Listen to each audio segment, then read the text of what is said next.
Hi friends, നമസ്കാരം. ഏത് കാര്യം നേടാനുള്ള സാഹചര്യം നമുക്കുണ്ടാക്കി തരുന്നത് അതിനോടുള്ള ആഗ്രഹമാണ്. ഒരു വ്യക്തിയെ സംബന്ധിച്ച് ഓരോ പ്രായത്തിലും ഓരോ സാഹചര്യത്തിലും അവരുടെ ആഗ്രഹങ്ങൾക്ക് മാറ്റം വരുന്നുണ്ട്. ഇഷ്ടപ്പെട്ടവരോടുള്ള ആകർഷണം ഏറ്റവും കൂടുതൽ തോന്നിക്കുന്ന ഒരു സമയമുണ്ട്. ഈ സമയത്ത് വികാരവും വിചാരവും രണ്ട് തലത്തിലാണ് പ്രവർത്തിക്കുന്നത്. വികാരം കൂടുന്തോറും വിചാരം കുറയും. അതുപോലെ തന്നെ വിചാരം കൂടുന്തോറും വികാരങ്ങൾക്കും കുറവ് വരുന്നുണ്ട്. അതുപോലെ പങ്കാളികളെ സംബന്ധിച്ച് കാമവികാരങ്ങൾക്ക് ഏറ്റവും കൂടുതൽ പ്രാധാന്യം കൊടുക്കുന്നൊരു സമയമുണ്ട്. അപ്പോൾ ഇന്ന് ഞാൻ പറയുന്നത്, ബന്ധപ്പെടുന്ന സമയത്ത് പങ്കാളികൾ ചെയ്യുന്ന ഒന്ന് രണ്ട് കാര്യങ്ങൾ എത്രത്തോളം നമുക്ക് പ്രയോജനപ്പെടുന്നു എന്നുള്ളതാണ്. പ്രത്യേകിച്ചും സ്ത്രീ പങ്കാളി ചെയ്യേണ്ട ഈ കാര്യത്തിന് അതിൻ്റേതായിട്ടുള്ള ചില പ്രത്യേകതകളുണ്ട്. അതിനു മുമ്പ് ഈ ചാനൽ ആദ്യമായിട്ട് കാണുവാണെങ്കിൽ ഒന്ന് ലൈക്ക് ചെയ്യണം, സബ്സ്ക്രൈബ് ചെയ്യണം, ഷെയർ ചെയ്യണം കേട്ടോ. ഓരോ വ്യക്തിയിലും കാമത്തിൻ്റെ അളവ് വ്യത്യസ്തമാണ്. പല ഘടകങ്ങളെ ആശ്രയിച്ചാതിരിക്കുന്നത്. നമ്മുടെ പാരമ്പര്യം, കഴിഞ്ഞ കാല ജീവിതത്തിലെ നമ്മുടെ പ്രവർത്തനങ്ങൾ, അനുഭവങ്ങൾ, അതുപോലെ നമ്മുടെ സാഹചര്യം, ആഹാര രീതി, അതുപോലെ തന്നെ ചിന്താരീതി, ഇതൊക്കെ നമ്മുടെ വികാര വിചാരങ്ങളെ സ്വാധീനിക്കുന്നുണ്ട്. പ്രണയമുള്ള പങ്കാളികളെ സംബന്ധിച്ച് ചില സാഹചര്യത്തിൽ അവർക്ക് കാമത്തിൻ്റെ ഊർജം കൂടുതലായിരിക്കും. പരസ്പരം അത് മനസ്സിലാക്കുന്നുണ്ട്. പുരുഷനെ സംബന്ധിച്ച് ഇതുമായിട്ട് ബന്ധപ്പെട്ടിട്ട് ആത്മവിശ്വാസം വേണ്ടുന്ന ചില സമയങ്ങളുണ്ട്. പ്രത്യേകിച്ചും ലിംഗത്തിൻ്റെ പ്രവർത്തനം. ചിലർക്കാണെങ്കിൽ ഈ കാര്യത്തിൽ നല്ല ആത്മവിശ്വാസമുണ്ട്. എന്നാൽ ചിലർക്കാണെങ്കിൽ ഇതുമായിട്ട് ബന്ധപ്പെട്ട ആത്മവിശ്വാസം കുറച്ച് കുറവാണ്. എന്തു തന്നെയാണെങ്കിലും ഉപബോധ മനസ്സിൻ്റെ പ്രവർത്തനം ഇതിനെ ശക്തമായിട്ട് സ്വാധീനിക്കുന്നുണ്ട്. നമ്മുടെ അവയവങ്ങളുടെ ഏത് പ്രവർത്തനമാണെങ്കിലും അത് മെച്ചപ്പെടണമെന്നുണ്ടെങ്കിൽ അതിൻ്റേതായിട്ടുള്ള ചില ശീലങ്ങൾ വേണം. പുരുഷൻ്റെ ഈ കാര്യത്തിലുള്ള ആത്മവിശ്വാസം വർദ്ധിപ്പിക്കാനായിട്ട് പങ്കാളിക്ക് പല കാര്യങ്ങളും ചെയ്യാൻ പറ്റും. ഇപ്പോൾ രണ്ട് വ്യക്തികൾ തമ്മിലൊരു കാര്യം ഷെയർ ചെയ്യുമ്പോൾ അത് എത്രത്തോളം താല്പര്യത്തോടാണ് എന്നുള്ളത് രണ്ടു പേർക്കും മനസ്സിലാകുന്നുണ്ട്. നമ്മുടെ റെസ്പോൺസും എക്സ്പ്രഷൻസും ഒക്കെ കാണുമ്പോൾ തന്നെ അത് മനസ്സിലാവും. പുരുഷനെ സംബന്ധിച്ച് ആദ്യം ഇതിനകത്ത് വേണ്ടത് ആശങ്കകളൊന്നുമില്ലാത്ത ആത്മവിശ്വാസമാണ്. നമ്മളിപ്പോൾ എന്ത് കാര്യമാണെങ്കിലും സ്ഥിരമായിട്ട് കൈകാര്യം ചെയ്യുമ്പോൾ അതിനകത്തൊരു ഈസിനെസ് തോന്നും.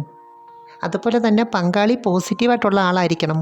കുറ്റങ്ങളും കുറവുകളും മാത്രം കണ്ടുപിടിച്ച് അതിങ്ങനെ പ്രൊജക്റ്റ് ചെയ്യുന്ന ആളായിരിക്കരുത്. അതുപോലെ ചില വ്യക്തികളെ സംബന്ധിച്ച് ഇതിനെ മുൻവിധിയോടുകൂടി കാണുന്നവരുണ്ട്.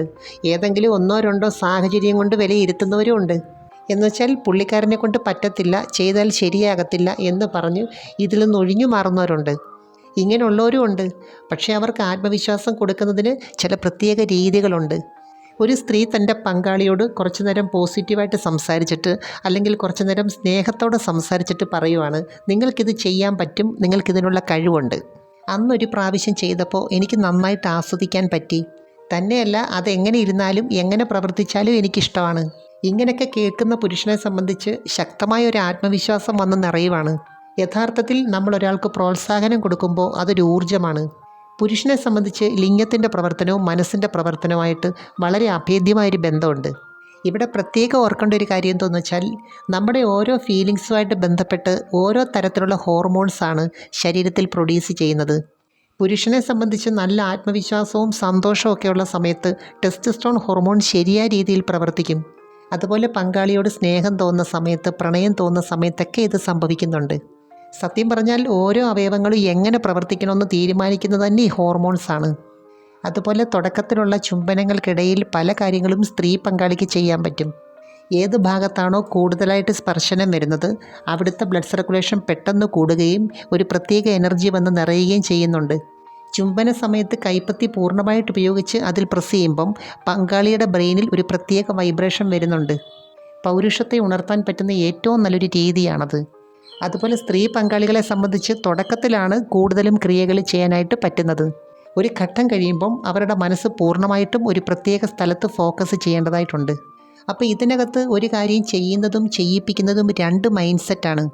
ചിലർക്കാണെങ്കിൽ ചില കാര്യങ്ങൾ ചെയ്യുമ്പോഴാണ് ഒരു പ്രത്യേക മൂഡിലേക്ക് വരുന്നത്. എന്നാൽ ചിലർക്ക് അങ്ങനല്ല, ചെയ്യിപ്പിക്കുമ്പോഴാണ്. എന്നുവെച്ചാൽ നമ്മൾ ഈ ഭക്ഷണം കഴിക്കുന്ന സമയത്ത് എടുത്ത് കഴിക്കുന്നതും എടുത്ത് കൊടുക്കുന്നതുമായിട്ട് വ്യത്യാസമുണ്ടല്ലോ.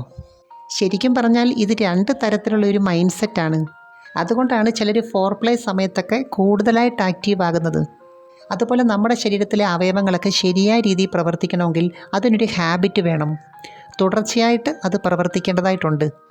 ഇതിനകത്ത് പെട്ടെന്നൊരു മൂഡാകാനായിട്ടൊക്കെ പങ്കാളികൾ തമ്മിലുള്ള ആകർഷണം ഏറ്റവും പ്രധാനപ്പെട്ട കാര്യമാണ്.